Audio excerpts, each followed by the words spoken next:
Welcome to the POMcast with Stephen Willis. Now we're going to do things a little different. We are going to provide an honest look at Ole Miss athletics for the fan, by the fan, and of the fan. That is what we do. Hell be to me. I'm just kidding. Tune in for some Ole Miss sports news. We're going to give it to you straight. Yeah, right now. The POMcast starts now. It happens now. Holy cow. Listen to me. It's starting. Well, it's going to start right about now. Good morning, good morning, good morning. Welcome everybody to the POMcast. I am your host, Stephen Willis. Right here on the day of Ole Miss versus Missouri, 9 o'clock Eastern, 8 o'clock Central on SEC Network. Ole Miss is favored by 1.5 points. Missouri comes in at 10th ranked. Ole Miss has a chance to completely turn around their season with a win tonight on the home floor of the Pavilion. Remember, Ole Miss plays Missouri twice over the next couple of weeks. Win both of those games and everything, and you are absolutely sitting pretty. And you're at the point right now where if Ole Miss would have just won the two Georgia games, they would be like 7-5 or 7-4 and be in really good shape, actually, record-wise. So they have a chance to really turn it around. They should be favored in nearly every game but one to the end of the year coming up with this. Again, Ole Miss favored by 1.5. SEC Network, 8 o'clock tonight, Central Time. So thank you again for joining us. I am your host, Stephen Willis. This is the POMcast. We have Chris Thrasher coming up in segment 2. We're probably going to do a grab bag in a little bit in segment 3. But we'll see how that goes. We don't really know what we're going to talk about, but we're going to talk about the game first. Ole Miss versus Missouri. And what you saw last week is a team win 2 games, 2 completely different ways, one at home, one on the road. I mean, it was a regular, cornucopia of winning compared to what this team was set up like. The Auburn game kind of changed things. Now, we don't want to put too much stock in the Auburn game because Auburn does not play defense.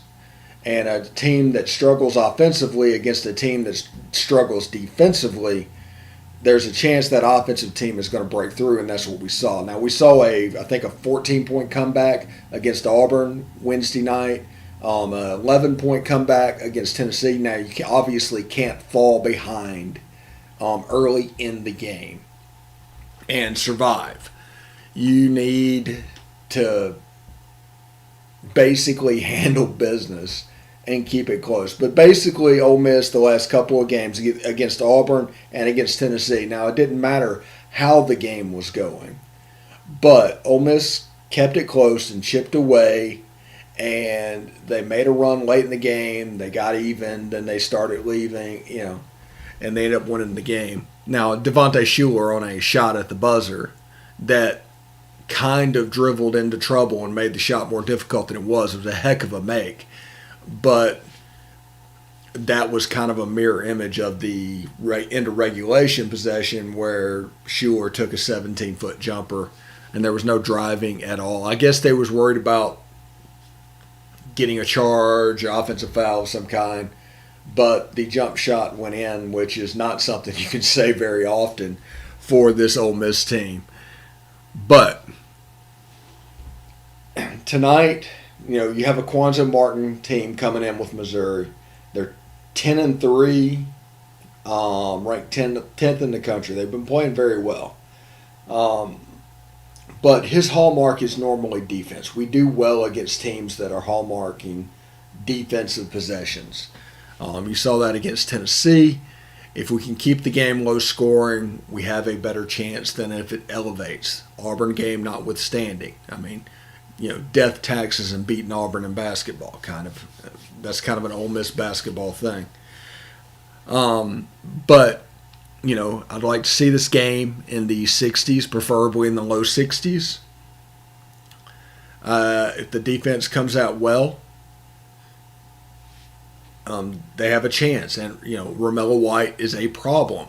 Devontae Shuler is a problem. Jarkel Joyner is a problem. So you have three options to score the basketball.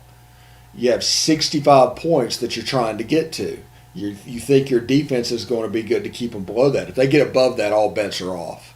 But if you get above, I think it's 63, 64, or 65 points, I mean, that's what we're shooting for. We're shooting for 65 points for Ole Miss's offense. And between Jarkel Joyner, Romello White, and Devontae Shuler, they have the weapons to get to that magic number.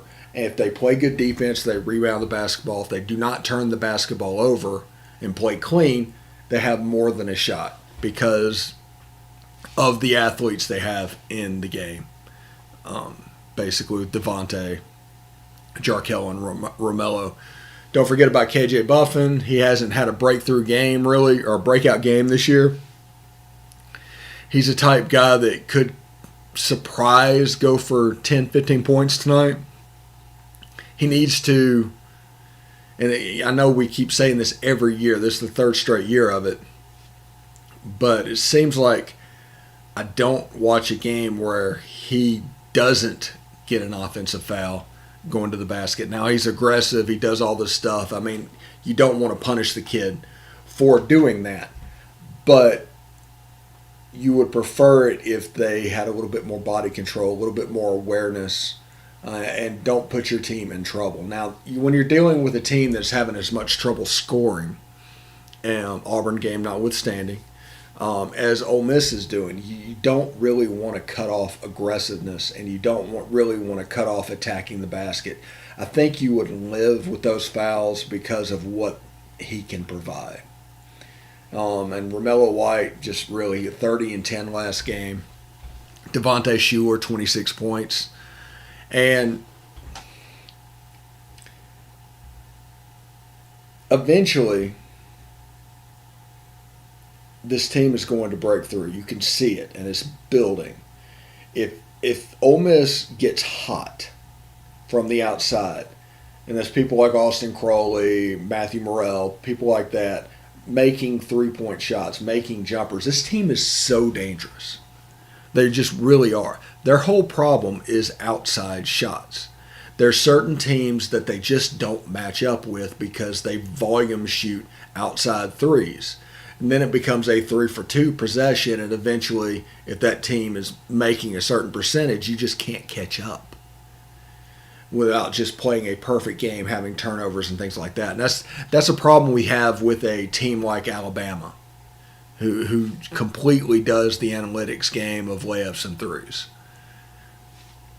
But there's a chance against Missouri.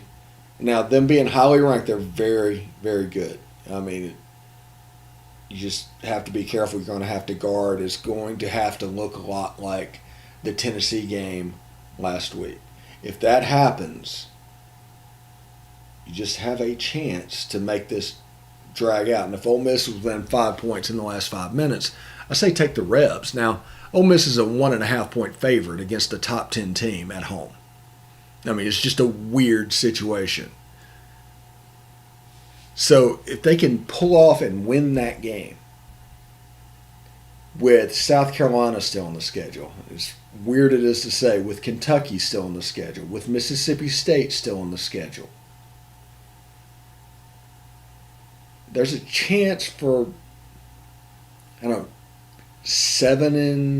8-2 last 10 going into the SEC tournament. And then, you get into a dome with the shooting problems that happens then. It might be at Bridgestone, but if there's shooting issues like there sometimes are with tournaments, defensive teams can really make a run. And Ole Miss is kind of set up to do that. But the problem is, just getting in the tournament. If Ole Miss can get in the dance and get in the, and make a run in the SEC tournament and get in the dance, they have a chance to be a problem for teams they face because they play defense. They're physical. They have an inside guy that plays with his back to the goal really well. They have an outside guy that whenever he's very streaky and on, he can be a problem. And they got Jarkel Joyner with a mid-90s mid-range game. So, sorry about Archie. So that's what we're looking at tonight against Missouri. Now, like I said, I'm not a huge basketball guy as far as knowledge of it, but I do know a little bit over the years as following Ole Miss is enough to speak with an educated opinion about it. You just have to be careful. If they can win this game, there's a chance for a major turnaround because at the end of the year with Vanderbilt, Kentucky, Mississippi State, South Carolina, and Missouri, there's a chance to close out 4 out of 5. I mean, they'll probably be favored 4 out of 5 if they win this game. And you're looking at a 13-10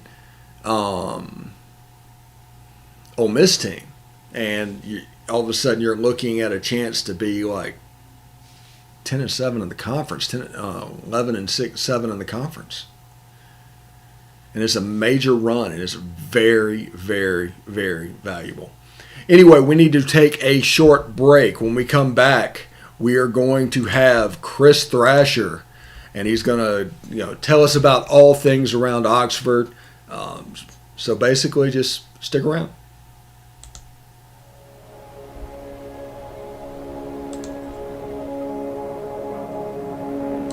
Only 10% of us get enough daily exercise.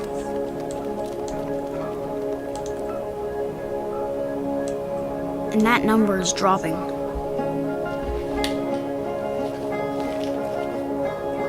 Nearly 30% of us are overweight or obese.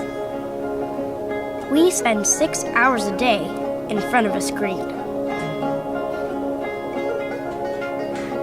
As a result, we now have a shorter life expectancy than our parents. But give us the right start in sports, and we'll never stop.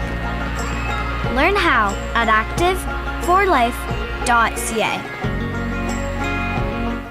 Hey, this is Stephen Willis from Positively Ole Miss. We're almost done with this break. We'll be back with good information quite soon. The military has been in every generation of my family, and so has VA. It wasn't easy for my dad after Vietnam, but VA helped him and my mom get the home they'd always wanted. My grandpa's been coming to VA since World War II. They even helped him lay to rest one of his battle buddies from Normandy. And me, I followed in their footsteps and served with pride. And now that I'm out of the military, the GI Bill's helping me with school. Every generation of my family has served, and VA has served us all. What do you attribute it to? We started the season off with Belize and Hall, and then we kind of struggled once we got into the SEC play. But I think now that Romello White's finally coming into where we thought he was going to be beginning of the season, they're starting to run the offense through him. I mean, 30 points, 10 boards, that was humongous.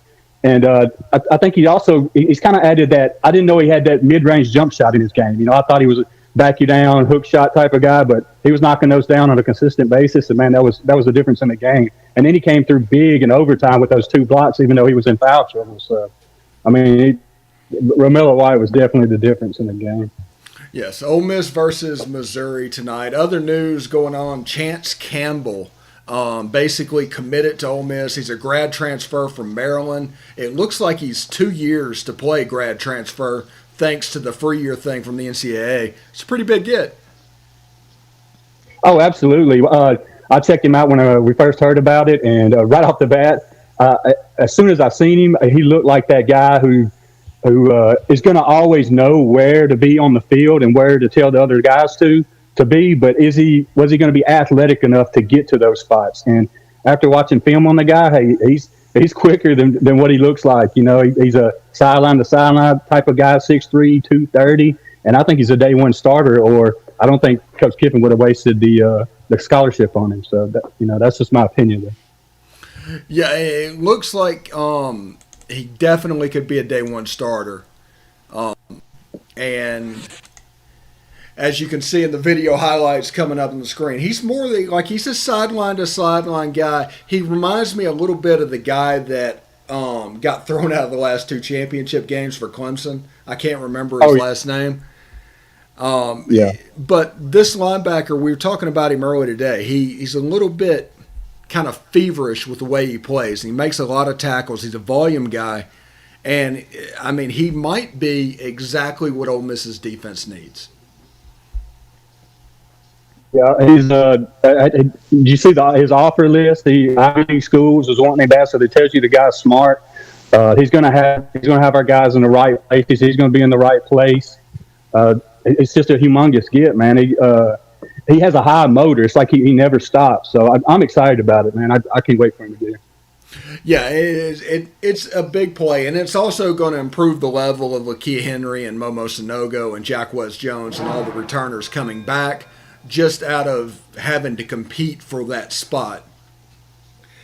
And basically, this defense, this turnover defensively is impressive because they just keep bringing in players on that side of the ball. It's like Lakia Henry, Momo Sanogo, whatever you have to do whenever those guys go in. It's really going to help on that side of the ball. Yeah, absolutely. Especially, and then with all the DBs that we recruited, hopefully Tywone Malone and Isaiah Eaton and those guys are like ready to play day one.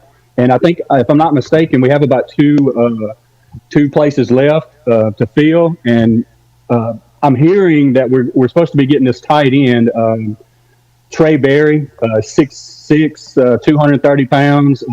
He's the number one rated FCS player in the nation. Supposedly, that's not a done deal. And then that last spot, Kiffin wants to sign a defensive lineman. So hopefully we'll get some more help on the way. Okay, so they've had two defensive linemen through the JUCO range, so they add a little bit more for depth. Do you know if he would go for a defensive end or a defensive tackle in that position?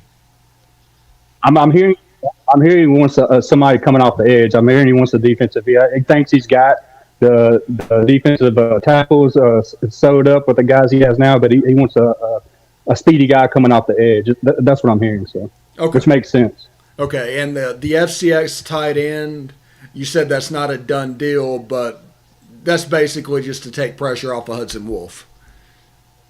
Yeah, he's absolutely, no pun intended, but he don't want to throw Hudson Wolf to the Wolves right off the bat, and it makes sense. And with Casey Kelly being hurt, the guy, I've watched highlights. I seen somewhere, I believe it was on Twitter, where they rated if the draft were tomorrow, the top FCS players, and he was number one on the list. So, I mean, that's got to be.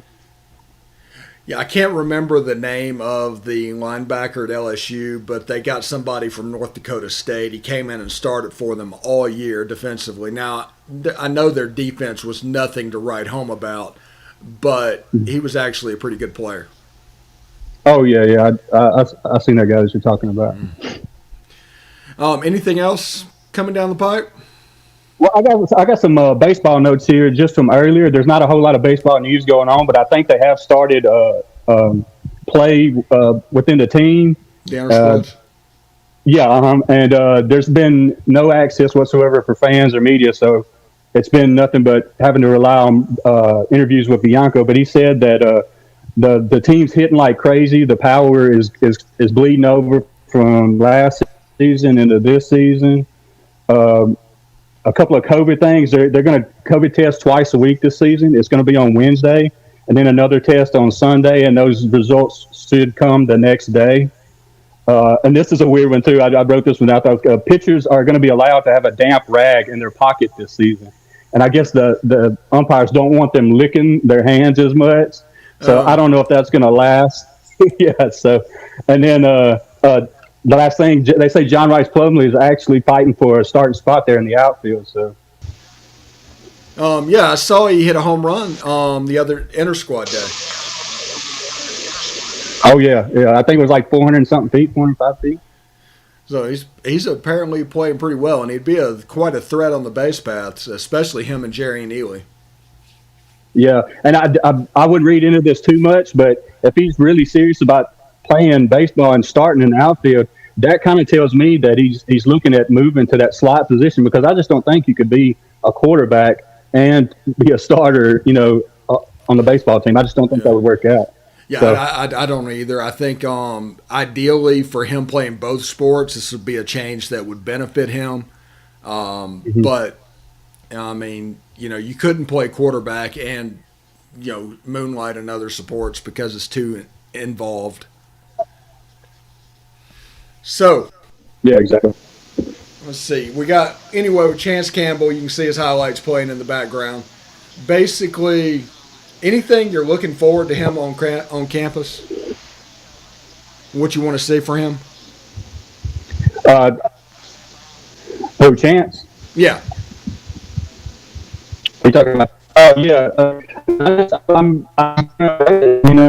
It's not like he's going to be a stranger anyway. DJ Durkin recruited him, so he's got some familiarity there. Hopefully he'll just. I think he's one of those guys that's going to come in and it's going to be like he's been there the whole time. So we'll see though. All right. Anyway, thanks, Chris, for coming by this show. We'll see you in a couple of days, and hopefully everything goes well. All right, man. Howdy, tight.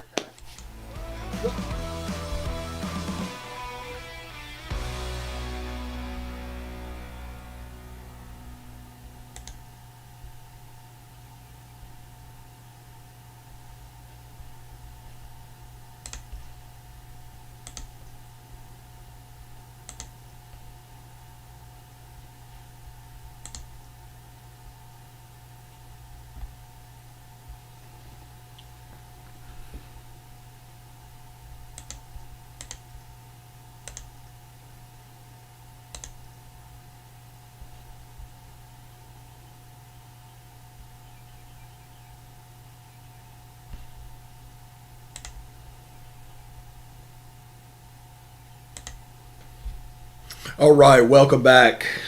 As you can see, special thanks to Chris Thrasher. Lots of good information there. Interesting to hear about the FCS guy as a chance to come in for a tight end.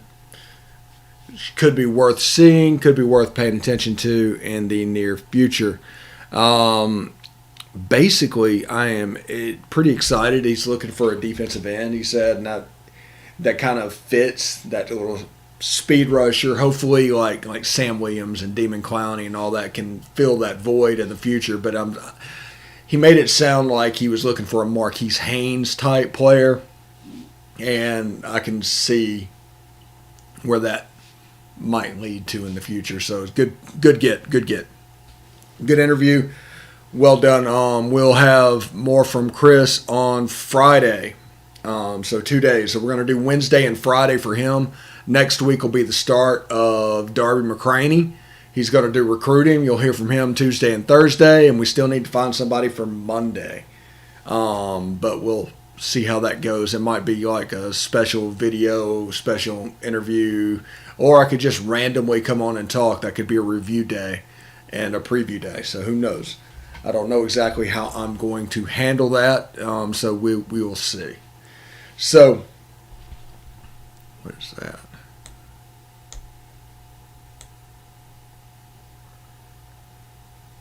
So, yeah, okay. All right. I don't know how that got moved, but it did. So, there it is.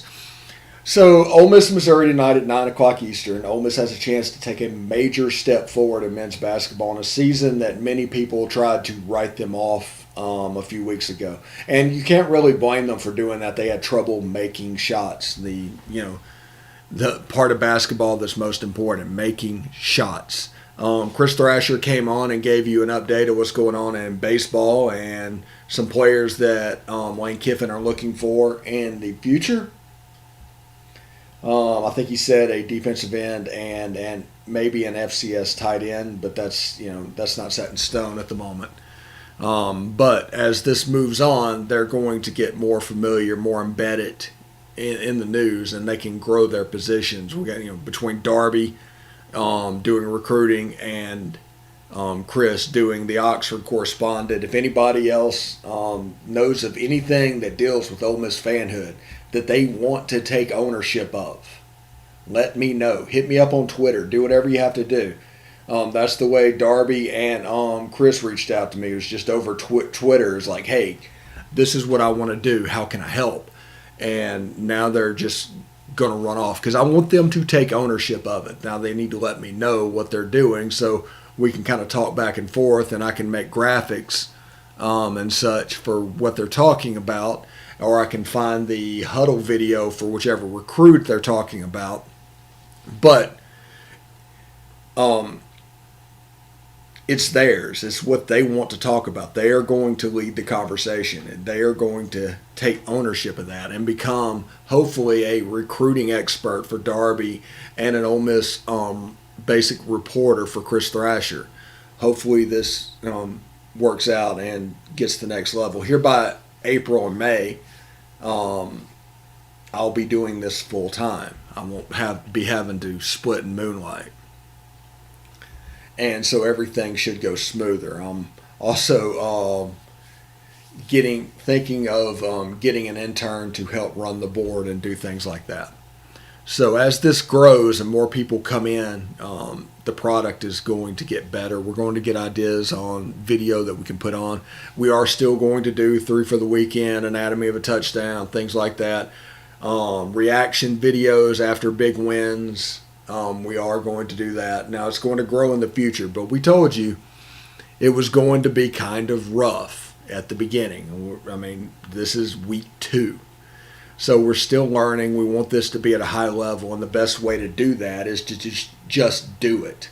It might be rough. You might make some mistakes, but in the future it becomes easy. And the whole idea is to find a sequence that you can do that to the outside viewer it looks complicated, but to me it's efficient. It's easy. It's not something that I have to worry about.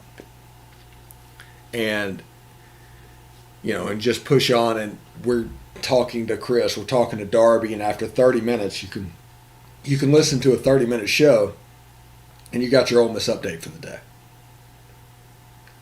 No need to come back, no need to